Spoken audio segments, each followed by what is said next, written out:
Hello दोस्तों, मेरा RRB group D का एग्ज़ाम हो गया है 23 दिसंबर शिफ्ट 1। और मैं आज 100% साइंस का 25 का 2500 क्वेश्चन बताने वाला हूँ। और आप लोग देखेंगे कि कौन सा क्वेश्चन आ रहा है, कैसा आ रहा है। थोड़ा लेवल तो था क्वेश्चन का। इसी तरह मैंने मैथ का भी क्वेश्चंस डाल दिया है 25 के 2500। सारे याद करके रखे थे मैंने, और सारे इसी चैनल पे मैंने डाल दिया है, तो आप लोग एक बार जाके जरूर देखेंगे। तो साइंस का क्वेश्चन शुरू करते हैं। पहला क्वेश्चन था कि साइटोप्लाज्म का फंक्शन क्या था। कि साइटोप्लाज्म न्यूक्लियस के अंदर, मींस सेल ऑर्गेनेल्स के अंदर साइटोप्लाज्म का फंक्शन क्या होता है। ऑप्शन में था, 4 ऑप्शन था, उसमें से हमको छांटना था कि क्या था सो। दूसरा क्वेश्चन था कि कार्बन 612 और कार्बन 614 में नंबर ऑफ प्रोटॉन की संख्या क्या थी। उसमें ऑप्शन था 6 6 8 6 6 8, इस तरह करके, लेकिन कंफ्यूज करने के लिए दिया था। नंबर ऑफ प्रोटॉन वही होता है जो उसका एटॉमिक नंबर होता है। एटॉमिक नंबर को ही नंबर ऑफ प्रोटॉन बोलते हैं। एटॉमिक नंबर को ही नंबर ऑफ प्रोटॉन को एटॉमिक नंबर बोलते हैं, जो कि आंसर में 6 और 6 ही होगा, क्योंकि इसी को ही एटॉमिक नंबर बोलते हैं, नंबर ऑफ प्रोटॉन। न्यूट्रॉन रहता तब हम लोग घटा के निकालते, लेकिन नंबर ऑफ प्रोटॉन पूछा था, कैसे घटा के निकालते। जैसे मास नंबर में से, जैसे 12 में से 6 निकालते तो ये 6 आता पहला का, और 14 में से 6 को घटाते तो 8 आता दूसरे का। ये क्या था, ये हम लोग का आता न्यूट्रॉन। लेकिन हम लोग को एग्जाम में पूछा था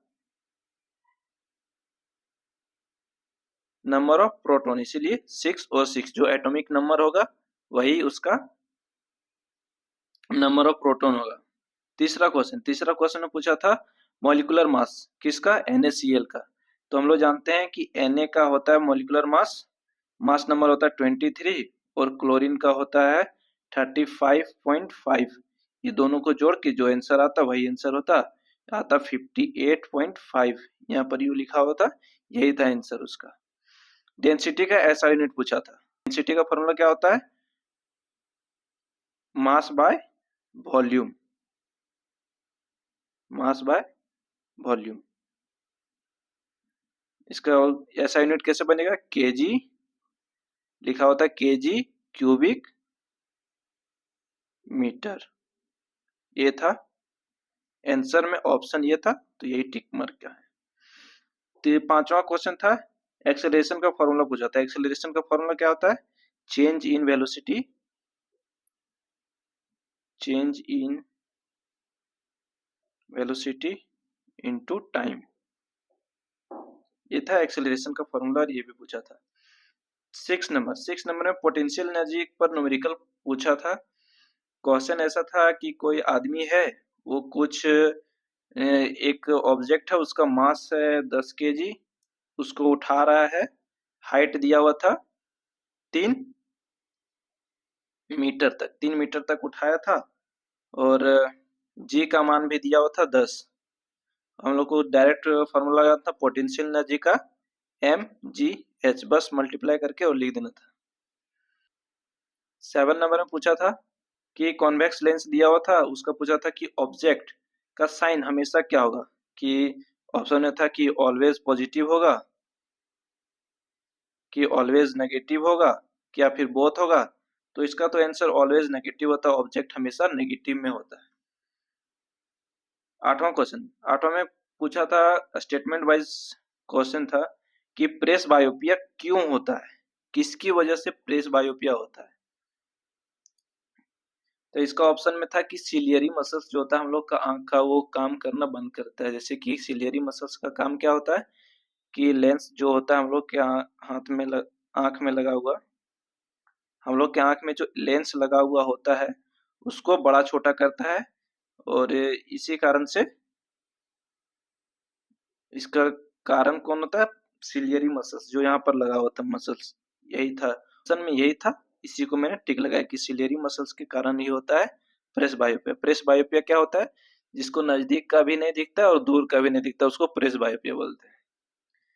9 नंबर में था कि रिलेशन बताना था कि पिच और फ्रीक्वेंसी के बीच में क्या रिलेशन है। मतलब कि पिच लो होगा तो फ्रीक्वेंसी हाई होगा, मतलब लो पिच वाला का फ्रीक्वेंसी हाई होगा, हाई पिच वाला का फ्रीक्वेंसी लो होगा।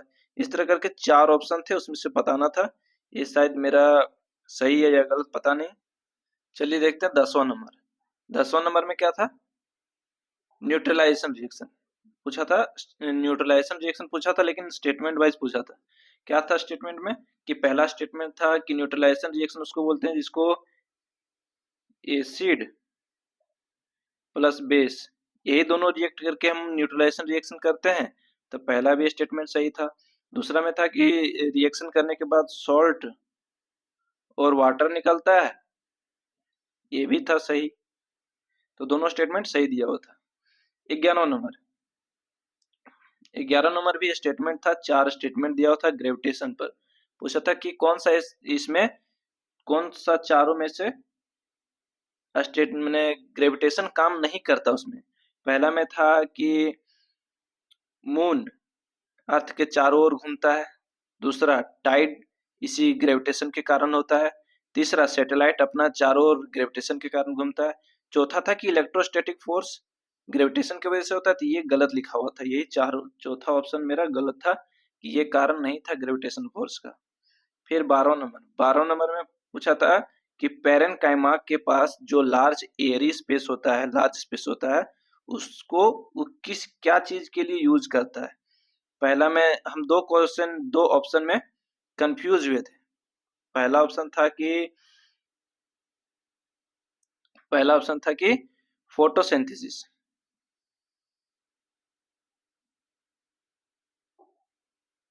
फोटोसिंथेसिस के लिए यूज करता है। दूसरा में था कि स्टोरेज एंड गैसियस एक्सचेंज,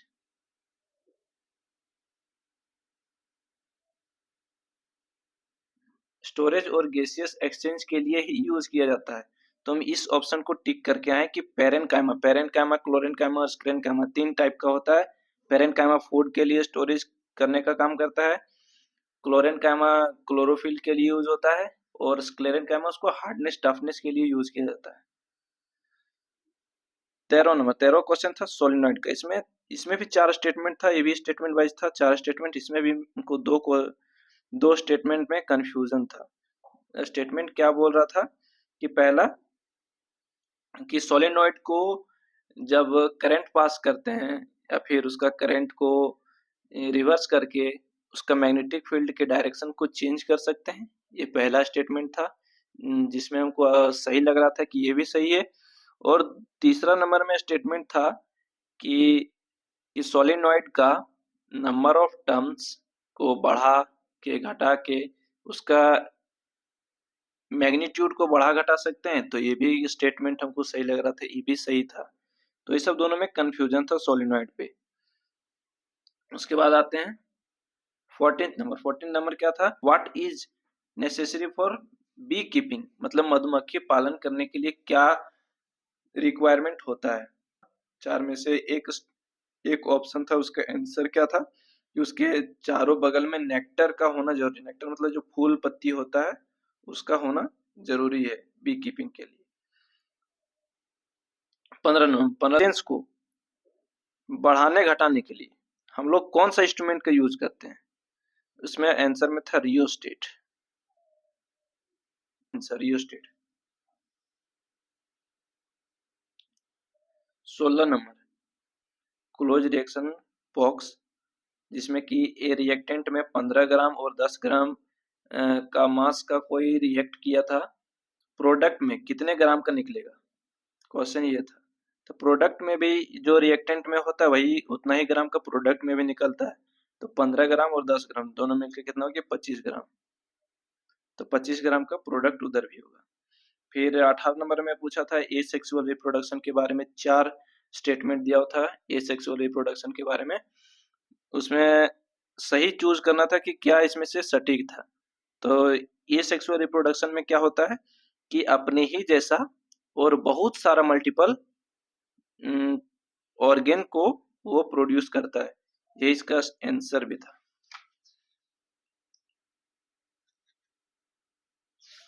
अब आते हैं 19 नंबर पे।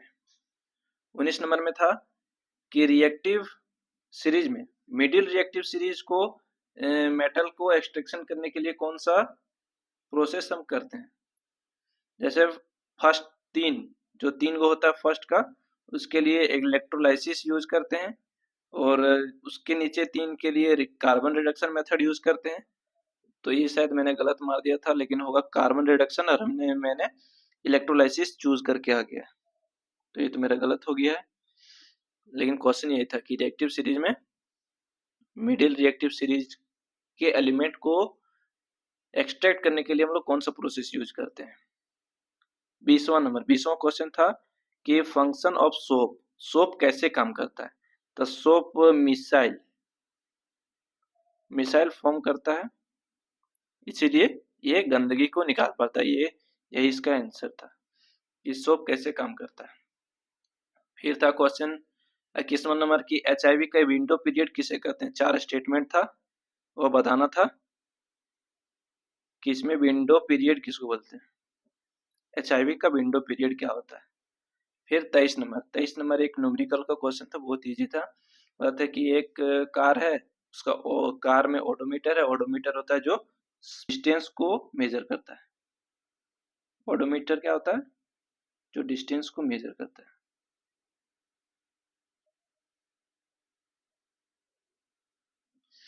उसमें बोला था कि एक ओडोमीटर, उसमें 3000 किलोमीटर था, और 4 घंटे के बाद वो 3200 किलोमीटर हो गया।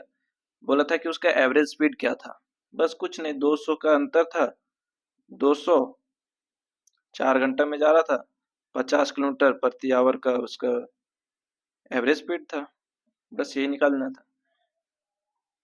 फिर 24वां नंबर में क्या था कि कौन सा एसिड को 5 से 8% वाटर में मिला देते हैं तो वो विनीगर बन जाता है। क्वेश्चन क्या था कि कौन सा एसिड को 5 से 8% पानी में मिला देते हैं तो वो विनीगर बन जाता है। तो इसका आंसर था एसिटिक एसिड। क्या था, एसिटिक एसिड ऑप्शन में था।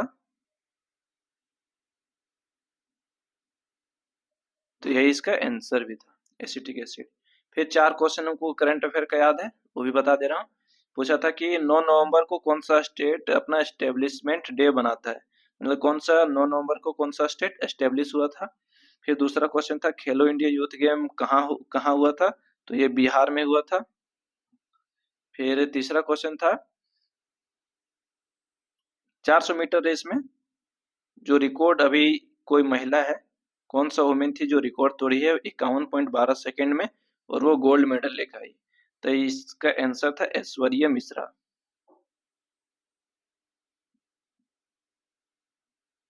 ऐश्वर्या मिश्रा थी जो 400 मीटर रेस में गोल्ड लेके आई थी और रिकॉर्ड तोड़ी थी।